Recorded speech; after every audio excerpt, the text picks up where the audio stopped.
and also, I guess, broadly a member of the board generally, until you were sworn in. Time's expired. I'll just finish up this one question, Mr. Chairman, very quickly.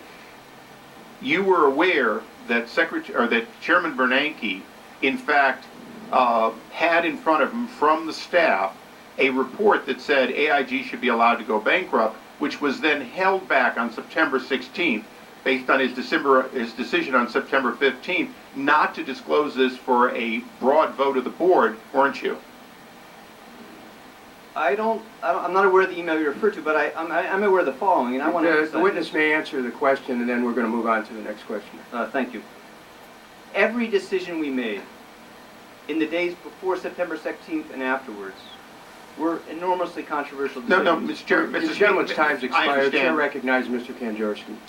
But I would ask unanimous consent to just get an answer to the question. It'll be very quick. Each member has 5 minutes. We'll, without objection, the witness can answer the question. We're going to move on. The only question we want is, were you aware of that? And if you weren't, do you think you should have been aware of that for a vote on September 16th? That's all. Well, I was aware that there was enormous concern, both in the New York Fed and at the Federal Reserve Board, about the choices we were confronted.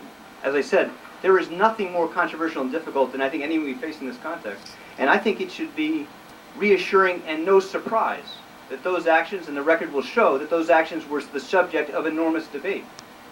And they were the subject of debate before the 16th and afterwards, and every time we faced the possibility of having to do more, we all stepped back and said, do we really need to do that? Does that make sense?